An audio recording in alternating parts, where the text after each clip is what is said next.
ना भी बोलने वालों की हमें क्या सुनाई नहीं दे रही तुम्हारी जयकारा भगवान का कब सुनाई। बोलिए मां के बिहारी लाल की। परम सौभाग्य की बात है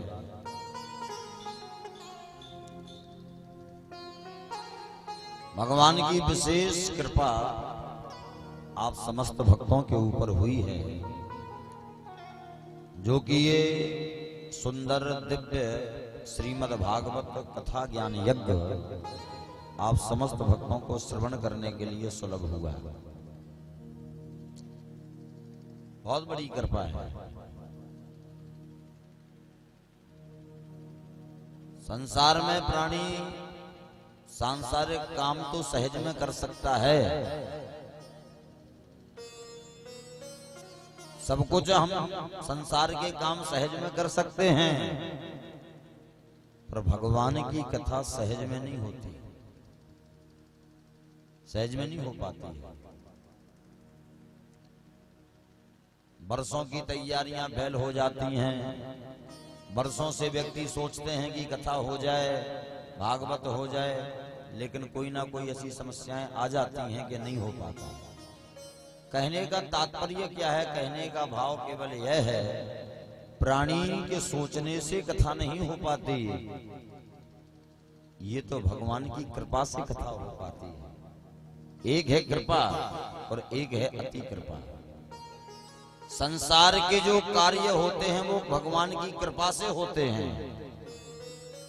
बेटा की सर्विस लग जाना, अनायास कहीं से हमें धन मिल जाना, बढ़िया सुंदर हमारा मकान बन जाना, बेटा बेटी परिवार हमारी आज्ञा का पालन कर रहे हैं, तो क्या कहते हैं लोग, भैया भगवान की हमारे ऊपर कृपा है। तो ये कृपा है। संसार के साधन, संसार के सुख तुम्हें प्राप्त हो रहे हैं, तो ये है प्रभु की कृपा। और भगवान की अगर कथा सुनने के लिए हमें अपने ग्राम में सुनने के लिए प्राप्त हो रही है, तो ये है भगवान की विशेष कृपा, अति कृपा। अति हरि कृपा जाहि पर होई, पावो दे है यह मार्ग सोई। अति हरि कृपा जाहि पर होई,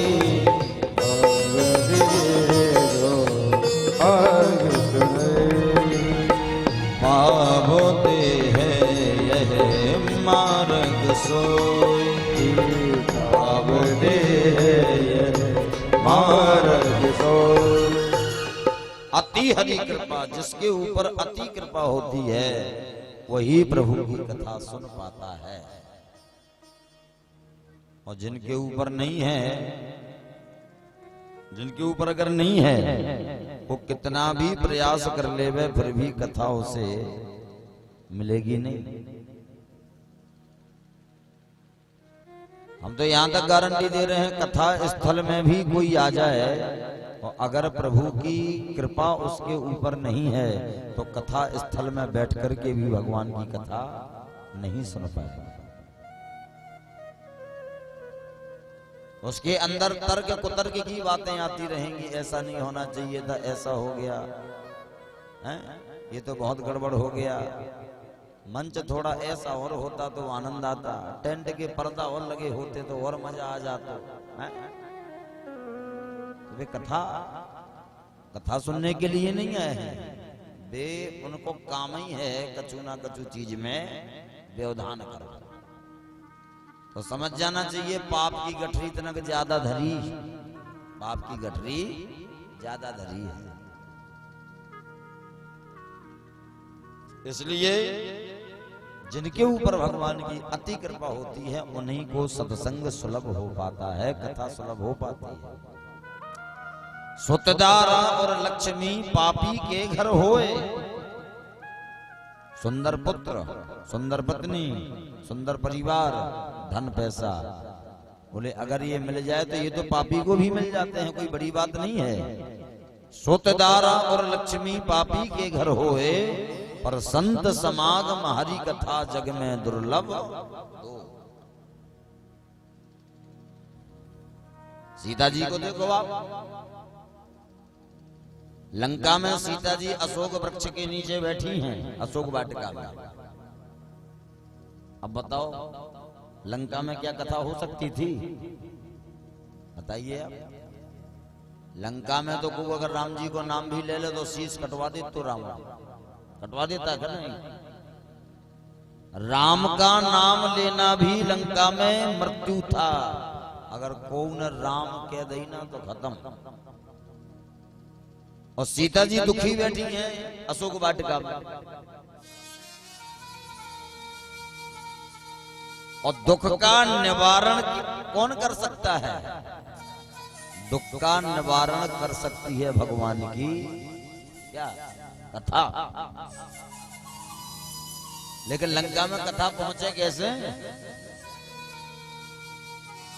लंका में ऐसा कौन सा वक्ता भगवान ने सोचा पहुंचाया जाए जो लंका में हमारी कथा कह सकता है?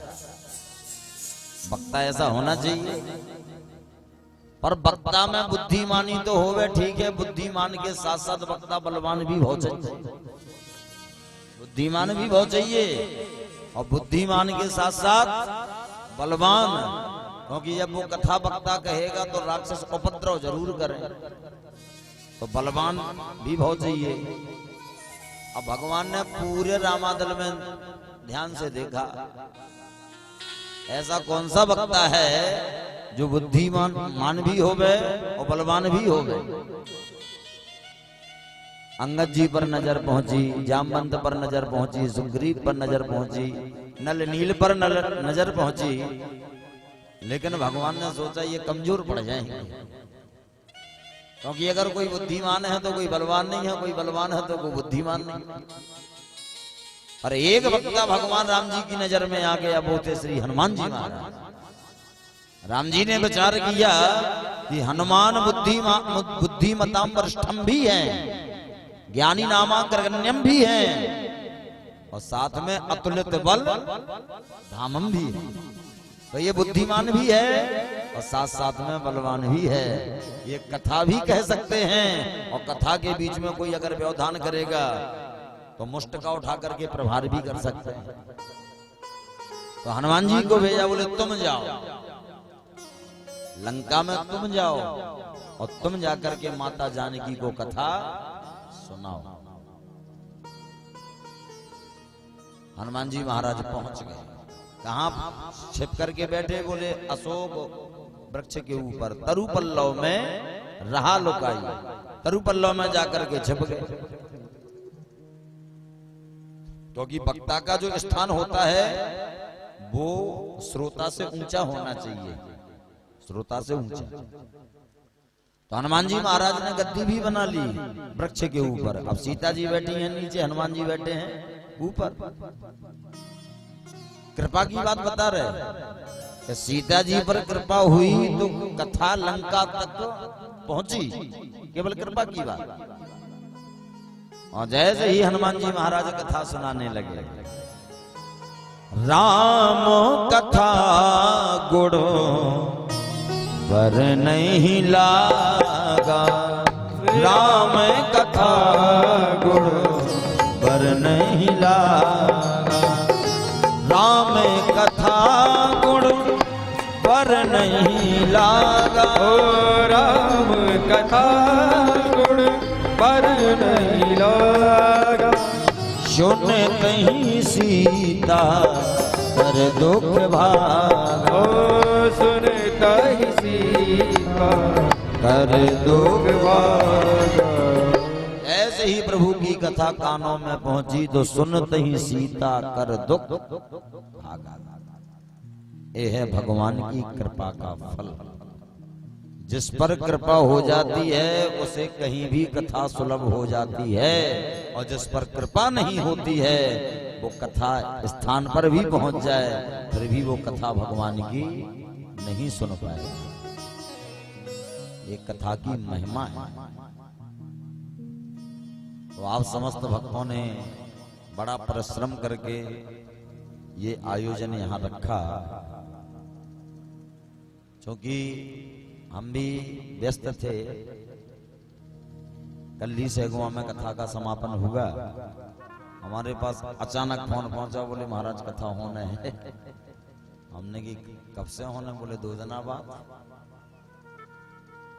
तो भगवान का संयोग ऐसा होता है कि आप लोगों ने संकल्प किया, ये 7 ही दिन हमारे पास समय था, प्रभु की कृपा से वो समय सुलभ हो गया।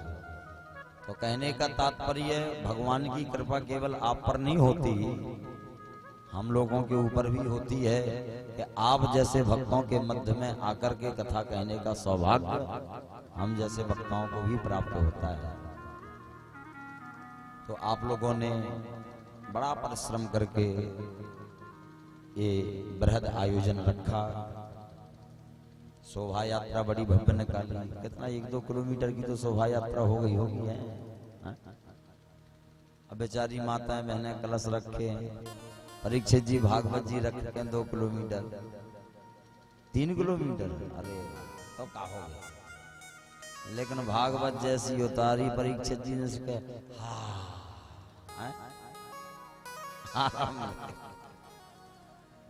क्योंकि 2-3 घंटा भी हो गया था। शक्ति भगवान देते हैं, ऐसी बात नहीं है, भगवान शक्ति देते हैं। अब हम तो बग्घी पे बैठे तो हमें कुछ पसंद नहीं। बोलिए गोविंद भगवान की जय। आइए श्रीमद् भागवत का हम लोग शुभारंभ करें।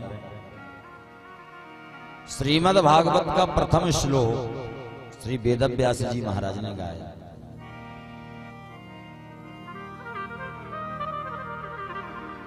सच्चिदानंद रूपाय विश्वोत्पत्त्यादि हेतवे तापत्रय विनाशाय श्री कृष्णाय वयं नमः। श्रीमद् भागवत का शुभारंभ वेदव्यास जी महाराज ने किया और पहला श्लोक लिखा है जो उस श्लोक में बताया है कि भैया जिनकी कथा आप श्रवण करने के लिए जा रहे हो, जिन भगवान की आप कथा श्रवण करने के लिए जा रहे हो, उन भगवान का रूप कैसा है। पहले उनके रूप की वंदना की है कि पहले उन्हें जान तो लो कि वो कैसे हैं। तो कहा, बोले नंद रूपाय, बोले उनका स्वरूप है सत्य चित आनंद, सच्चिदानंद। जिनकी कथा हमें सुनना है, बोले वो है सच्चिदानंद। उनका रूप 3 शब्दों से बना है, सत्य से, चित्त से और आनंद, इसलिए वो सच्चिदानंद है। अब कहा, बोले महाराज सत है क्या, चित है क्या, आनंद है क्या? सत किसे कहते हैं? बोले सत्य उसे कहते हैं जिसका कभी विनाश न हो। कई लोग सोचते हैं ना कि सत्य को हम झुटला दें, सत्य को हम छुपा दें, सत्य का हम विनाश कर दें। ध्यान देना, सत्य 1 दिन के लिए, 1 महीने के लिए, 1 वर्ष के लिए आप उसे छुपा के रख तो सकते हो, पर उसे सोचा जाए कि उसका विनाश ही हो जाए तो असंभव है, क्योंकि वो सत्य एक ना एक दिन सामने आकर के खड़ा हो जाता है। वो इसलिए हो जाता है कि आपके छिपाने से नहीं छिपेगा। आप प्रयास तो बहुत करते हो, हजारों झूठों का पर्दा डालोगे कि सत्य छिप जाए, पर सत्य ऐसा निर्मल होता है कि वो छिपने पर भी नहीं छिपता है, वो सामने आ जाता है कि जी रहे हम। वो क्यों ऐसा है? क्योंकि सत्य भगवान का रूप है और भगवान का विनाश कैसे हो सकता है? खूब हम मंदिर जा रहे हैं, खूब चारों धाम जाते हैं, खूब यज्ञ कराते हैं, घर में खूब पाठ पूजा भी करते हैं। बोले कि ये सब साधन सफल कब हैं? बोले जब जीवन में एक साधन आ जाए और वो साधन है सत्य का साधन। सबसे बड़ा धर्म कौन सा है? सत्य। धर्म न दूसरो सत्य समान। ओ धर्म न दूसरो सत्य समान। धर्म न दूसरो सत्य समान। धर्म न दूसरो सत्य समान। आगम निगम पुराण बखान। आगम निगम पुराण बखान। सबसे बड़ा धर्म कौन? बोले सत्य। सत्य अगर जीवन में आ गया तो बोले यही सबसे बड़ा हमारा भजन हो गया। मन की तरंग मार लो बस हो गया भजन। आदत बुरी सुधार लो बस हो गया भजन। जीवन में अगर सत्य हमने साध लिया तो सब कुछ सध गया, और जीवन में अगर सत्य बिगड़ गया तो हमारा सब कुछ बिगड़ गया। जब कोई व्यक्ति समाप्त हो जाता है, मर जाता है, तो उसे लोग कहाँ जलाने को ले जाते हैं? शमशान। और शमशान पर लेकर के जाते हो तो आगे वाले भी कछु बोलते जाते हैं, पीछे वाले भी बोलते जाते हैं राम नाम सत्य है। और सत्य बोलो तब मुक्ति है। कोई ये नहीं कहता है राम बोलो तब मुक्ति है, कृष्ण बोलो तब मुक्ति है। सब यही बोलते हैं सत्य बोलो तब मुक्ति है, क्योंकि राम का नाम सत्य है। सत्य बोलोगे तब मुक्ति मिलेगी। तो राम नाम की माला, कृष्ण नाम की माला सफल कब है? बोले जब जीवन में सत्य की माला चल जाए, क्योंकि सत्य बोलोगे तभी मुक्ति है। कि राम का नाम सत्य। दूसरा शब्द है चित। चित माने चैतन्य होता है, चित माने प्रकाश। बोले भगवान कैसे हैं? कोटि सूर्य समप्रभ। करोड़ों सूर्यों के समान भगवान प्रकाशित हैं, पर हम आप प्रकाशित नहीं हैं, हम आप चैतन्य नहीं हैं। हमें तो कोई चैतन्यता देता है तब हम चैतन्य हैं, पर भगवान को कोई चैतन्यता नहीं देता, इसलिए वो चित्त भी है। तीसरा बोले आनंद। आनंद क्या है? आज हम हैं, आप हैं, जितने भी संसार में हैं जीव, काय की तलाश में घूम रहे? आनंद की। आनंद मिल जाए। पर जिनसे भी पूछो भैया सुखी हो, सबे पलट के बोलो तुमसे ज्यादा दुखी हैं। हाँ? जिनसे भी पूछो आनंद में तो हो, अरे बोले क्या था मारा, मरे जाए, दुखी है। कोई तन दुखी, कोई मन दुखी, कोई धन बिन रहत उदास। थोड़े थोड़े सब दुखी, सुखी राम के दास। को तन से दुखी, करोड़ों की संपत्ति कमा ली लेकिन भोजन नहीं खा पा रहे। एक बार हम एक जगह कथा कह रहे थे, सेठ जी के थे, पहले दिन की कथा, विराम भाई जो हमारे लिए सुंदर भोजन आ गो, सब्जी बढ़िया, रायता, खीर, पूरी, रसमलाई, रसगुल्ला। हमने कहा सेठ जी एक ही थाली आई, तुम्हारे लाने का ही नहीं आई। बोले महाराज हमारा भोजन तनक देर में आए। कहा अरे बोले अब आप खाओ, आपके भाग्य में है जो सब सो आप खाओ, हम यहाँ संज्ञा भोजन पाइयो, आप थाली और मंगाओ। तो बोले इतना बैठे रहो, हम आओ जाते। थोड़ी देर में सेठ को भोजन आ गो। भोजन में कहा तो मूंग की दाल को पानी और 4 सूखे फुलका। हमने कहा सेठ जी क्या भोजन है? बोले महाराज तुम्हारे नसीब में लिखी रसमलाई और हमारे नसीब में लिखो मूंग की दाल को पानी। हमने की ऐसो का है? तुम चाहो तो बढ़िया हम ही जैसो भोजन पाओ। अरे बोले सो हमारे चाय से कहो होने वो तो नहीं खाने दे रहे, भगवान तो नहीं खाने दे रहा है। हमने कहा क्यों? बोले बहुत है बीमारी, डायबिटीज है, बीपी है, शुगर है। डॉक्टर साहब ने मना करी कि जौन दिन घी में चौपड़ कर रोटी खा ले या मिठाई खा लो सो हमारी गारंटी खत्म। तो महाराज हम तो खूब पाओ चाहो, लेकिन भगवान तो नहीं पाने दे रहा है। तो ऐसा धन किस काम का है? किस काम का है? कोई धन बिन रहत उदास, जिनके पास धन नहीं है उन्हें 24 घंटा धन की चिंता है कि धन हो जाए, धन हो जाए।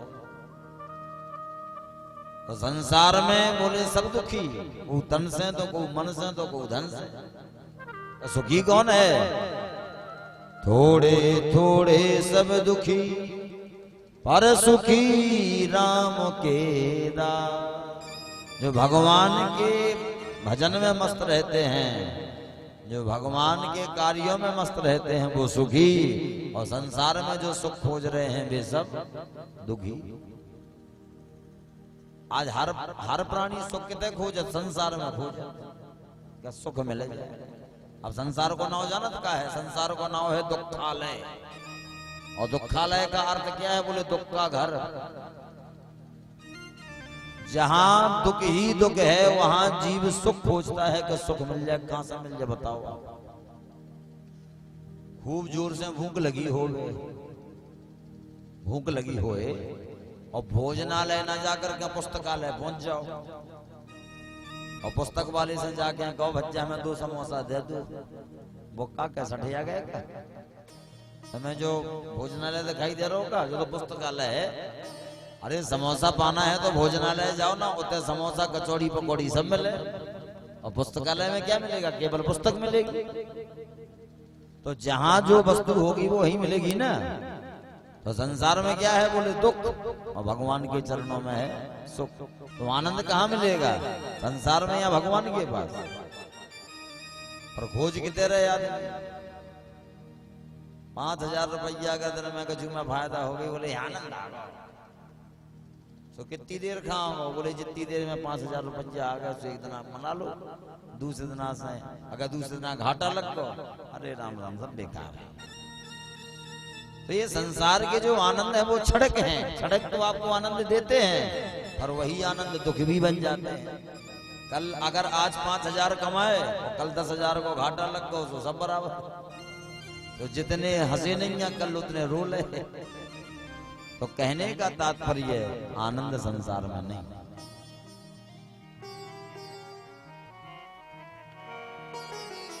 और संसार का आनंद कैसा है? संसार का आनंद, मकड़ी को आपने देखा होगा। मकड़ी, मकड़ी देखी है? जो मकड़ी जाल बुनती है, घरों घरों में देखे होंगे आपने जाल बुने हैं मकड़ी के। तो जो मकड़ी जाल बुनती है वो काय के लिए बुनती है?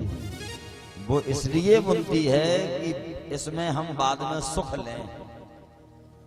वो अपना घर बनाती है और मकड़ी को निकल जाता है बहुत समय जाल बुनते बुनते, और जिस जाल में उसने सुख पाना चाहा उसी में वो फंस करके समाप्त हो जाती है। निकलना भी चाहती है फिर भी निकल नहीं पाती। ऐसा ही ये संसार है। जो है माया को की, जो है माया को, जो है माया को मकड़ी के सो जाल, तन को बच के रही। जो है माया को मकड़ी के सो जाल, तनक बच के रहियो। जो है माया को मकड़ी के सो जाल, तन को बच के रहियो। और जो है माया को मकड़ी जैसो जाल, तनक बच के रहियो। मकड़ी जाल बनती है अपने सुख के लिए, पर मकड़ी का वो जाल उसका बन जाता है दुख। ऐसा ही ये संसार है जिसमें हम सुख खोज रहे हैं। सुख तो आपको मिलेगा लेकिन वही सुख आपका दुख का कारण भी बनेगा। तो सत्य चित आनंद, अगर आनंद चाहिए तो भगवान के पास है। यानी 3 शब्दों से भगवान का रूप बना है। भगवान विश्व को बनाते हैं, पालन करते हैं, संहार करते हैं, तीनों तापों को विनाश करते हैं। ऐसे भगवान के चरणों में हम सब मिलकर के बारंबार प्रणाम करते हैं, उनके चरणों में हम सब वंदन करते हैं। ये भागवत का प्रथम श्लोक है। अब कथा प्रारंभ हो रही है नैमिषारण्य से। सूत जी शौनक जी का संवाद नैमिषारण्य में कैसे चलता है वो कल से आपको सुनने के लिए प्राप्त होगा, क्योंकि आज समय भी हो गया है, माताओं बहनों को काम भी है। अच्छा एक बात बताओ, कथा का समय क्या है? समय क्या रखना है? आपस में विचार करके बता दो, तब तक हम भजन गा रहे, इसके बाद हमें बता देना, ठीक है? हेलो श्री राधे।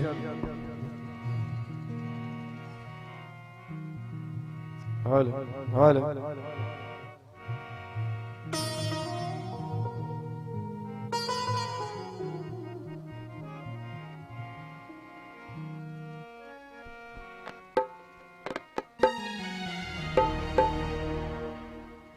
एक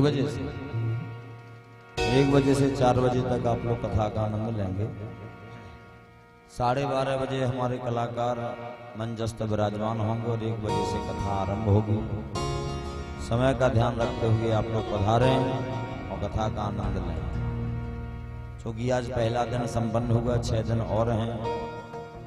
सब कुछ प्राप्त होगा, चिंता ना करो। नीम भी मिले, रसगुल्ला भी मिले, जी का जो खाना है वो सब।